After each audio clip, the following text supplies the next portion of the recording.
بصوا بقى يا اصحابنا، احنا هنا هنختار او اخترنا، حبيبه اختارت قصه ايه؟ قارون. قانون. ماشي. يبقى احنا الاول هنقرا مين قارون بقى ده. في ناس كتيره من اصحابنا الحلوين، حتى ناسكو برضو مش عارفين برضو ايه قارون ده. قارون ده قصته ذكرت في القران الكريم. الاول نقول ايه كان قارون. يا رب يكون الكلام واضح عندكم هنا ايه اهو. يلا معايا يا حبيبه، انت شايفه كده؟ اه. كان قارون ابن عم نبي الله موسى عليه السلام. يبقى كان ابن عم مين؟ سيدنا موسى عليه السلام. وكان ممن آمن بالله واتبع موسى عليه السلام. يبقى هو برضو كان بيؤمن بربنا سبحانه وتعالى، وكان بيتبع سيدنا موسى يا أصحابنا. وكان يسمى المنور. المنور لأنه كان إيه بقى؟ لأنه كان حسن الصوت بالتوراة. إيه هي التوراة دي حبيبة؟ مش عارفة. بصوا بقى يا حبايبي، التوراة دي كتاب الله المنزل. يعني ايه؟ برضو زي القرآن وزي الإنجيل. القرآن يعني نزل. اه. عاملة زي عبادة القرآن يعني. لا بصوا، القرآن ده كتاب ربنا سبحانه وتعالى برضو، بس نزل على سيدنا محمد. أما الإنجيل نزل على سيدنا عيسى. أما التوراة نزل على سيدنا موسى. طب كلهم بيدعوا لإيه؟ كلهم بيدعوا لعبادة الله الواحد الأحد، وإن احنا نترك عبادة الأصنام وأي عبادة تاني غير عبادة ربنا سبحانه وتعالى. يبقى التوراة زي القرآن زي الإنجيل برضو بيعبدوا، أو قصدي يعني بيدعو لعبادة ربنا سبحانه وتعالى. طيب، فكان قارون دوت ايه بقى يا حبايبي؟ فكان يقرأ التوراة بصوت حسن جدا. يعني كان صوته جميل يا حبيبة، يبكي من يسمعه من كتر حلاوة صوته، ويصيبه بالخشوع لله تعالى. يبقى كان قارون ده كان إنسان إيه يا حبيبة في الأول؟ كان إنسان كويس. كان إنسان كويس يا حبايبي. وبيقرا نيجي التوراة بصوت جميل. بصوت جميل. شطورة يا حبيبة. إلى إنه إيه يا حبيبة بقى؟ إحنا في الصفحة دي بقى. بصوا بقى الصور دي يا حبايبي. على فكرة القصص دي جميلة والله. وأي يعني أنا نفسي أقول لأي أولياء أمور أو حبايبنا الأمهات والأبهات، لو نفسكوا بدل ما الأطفال على طول قاعدين قدام النت والموبايل وكده، والله دي قصص جميلة. منها بتفيدهم إنهم يعرفوا دينهم وقصص الأنبياء. ماشي. ومنها ان هي برضو ايه، يعني حاجة بيستفادوا منها ويقعدوا يتكلموا مع اصحابهم. انت كأي ام تقعدي تقري مع اصحاب مع اولادك وكده. مش هطول عليكم بقى. الى انه ايه، لم يكن صافي القلب. ياه، ايه ده؟ لم يكن صافي القلب مستقيم النفس. ليه كده بقى؟ بل كان فيه كبر. بل كان فيه ايه؟ كان فيه يعني كبر. هو يعني كان ايه يا حبيبة؟ هو أحسن واحد، برافو عليكي، برافو والناس عليكي، كلهم أوحش منه. برافو عليكي. استني عشان نبينك في الفيديو. بصوا هو هنا بقى يا اصحابنا كان فيه عيب قاتل، والعيب دوت المفروض ما يبقاش فينا كمسلمين وناس كويسين. ان هو كان فيه كبر. ماشي. متكبر، كان بيتكبر على الناس وعلو. وكان يرى نفسه ايه بقى؟ افضل من غيره من الناس. يعني كان بيشوف نفسه انا ايه بقى؟ مفيش بعدية، انا احسن من اي حد تاني. وده طبعا ايه، صح ولا غلط يا حبيبة؟ صح ولا غلط يا اصحابنا؟ طبعا اكيد غلط. وهذه طباع تورث النفس النفاق. طبعا يخلي الواحد منافق، والمؤمن الصادق ما يبقاش منافق ابدا يا اصحابنا. الذي يوصل إلى الكفر الذي يوصل الى الكفر. يبقى النفاق ده بيوصل للكفر والعياذ بالله.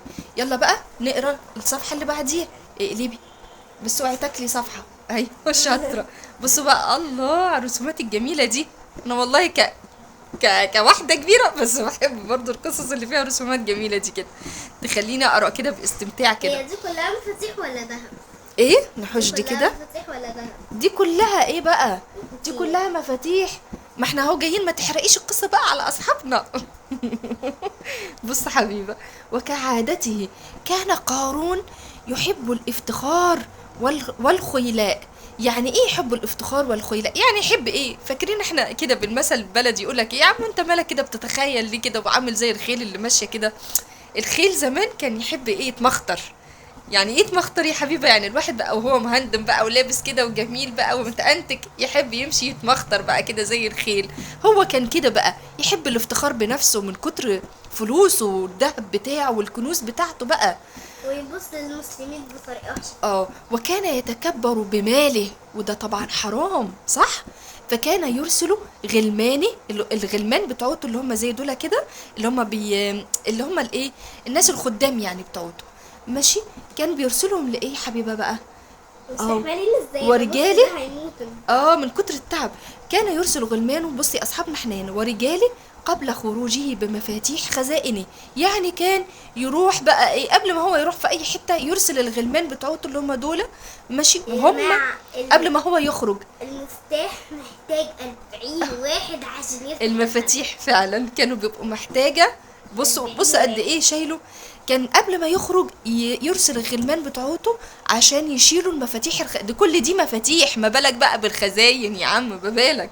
فكانت بقى ايه، مفاتيح خزائنه من كثرتها وثقلها لا يستطيع الجماعة من الرجال الأشداء الأقوياء أن يحملوها. شايفين يا أصحابنا، من كتر ما المفاتيح دي تقيلة جدا، ما بالكوا بقى بالخزائن، من كتر ما هي تقيلة ما كانش يستطيعوا الجماعة أبدا من الرجال الأشداء الأقوياء إن هم إيه يحملوها. فما باله، أهو بص جاي لك أهو بقى بيقول لك فما باله المال والذهب والفضة التي في هذه الخزائن. يبقى ما بالك بيها بقى، ده أكيد كتيرة جدا بقى، صح يا حبيبة؟ أدي أهو بص صورته وهو ماسك إيه، وهو ماسك الذهب بقى كده إيه، فرحان بيه، فخر كده. بيفتخر أنا عندي بيه. إزاي كل ده؟ ازاي انا عندي كل ده انا عندي مال كتير. فبقى بيقول لك هنا ايه، فلما رآه الصالحون في غيه وتجبره وطغيانه، كان طاغي بقى ومتكبر وظالم، قالوا له ايه، لا تفرح.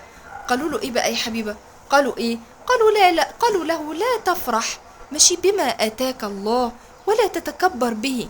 ما تفرحش قوي كده وما تتكبرش باللي ربنا اداهولك ده. ولا تكن به من المفسدين، ولا تكن به من المفسدين في الارض. يعني هم حبوا ينصحوه، يلا قلبي بقى يا حبيبه، لا ولا تكن به من المفسدين. بصوا بقى الصفحه التانية، الله جميله ازاي بقى يا اصحابنا، بصوا صورها جميله ازاي مشوقه. يلا نقول الصفحه التانية ايه، ولما اوجب الله تعالى على نبيه موسى وعلى بني إسرائيل الزكاة، يعني ربنا سبحانه وتعالى نزل على سيدنا موسى وأوجبه، يعني قال له إنه واجب على سيدنا موسى وعلى بني إسرائيل كلها إنهم يخرجوا الزكاة. سارع إيه الزكاة دي يا حبيبة؟ دي فلوس يا أصحابنا بنخرجها لمساعدة الفقراء، زي مثلا زكاة اللي هي بتبقى قبل عيد الفطر أو في آخر رمضان وكده، عشان نساعد بيها الفقراء. ده المفروض نتزكى بأي فلوس، حتى لو معكش فلوس بيبقى ليه قيمة معينة أو مبلغ معين يتزكى بيه عن كل فرد.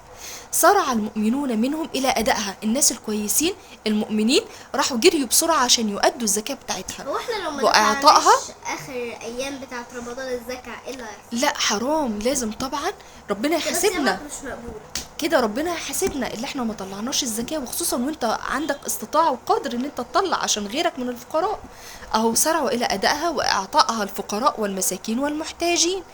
فلما حسب قارون ما يجب عليه اخراجه من زكاة عن ماله الذي رزقه له الله، وجده مقدارا كبيرا من المال. قعد يقول لك بص حتى في الصورة غضبان، هو متضايق جدا بقى، ايه ده، يعني انا عشان اطلع، انا عندي مال كتير، فعشان اجي اطلع من المال ده كله فلوس للزكاة، ده انا كده يعني هيقع مني فلوس كتير كده خالص، مقدار كبير من المال.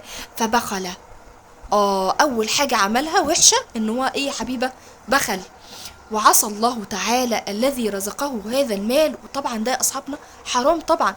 وقال لهم قارون في تكبر واستعلاء إن هذا المال هو مالي رزقه الله لي. بص راح قال ايه، مش يقول ده من فضل ربنا عليا، ده ربنا اللي رزقني بيه ولازم اخرج من الزكاة. لا بقى الزكاة يا جماعة ربنا هيضاعفه بأكتر وأكتر. طبعا يا حبيبة شاطرة، برافو عليكي، كل ما الإنسان يطلع زكاة أو يتصدق وكده ربنا سبحانه وتعالى يرزقه بأضعاف أضعافه. سيدنا محمد صلى الله عليه وسلم كان بيقول إيه، ما نقص مال من صدقة. فهنا قال إيه، هذا مالي، هذا المال هذا هو مالي رزقه لي الله لأنه يعلم أني أستحق ذلك منه. يبقى هو قال له إيه، أنا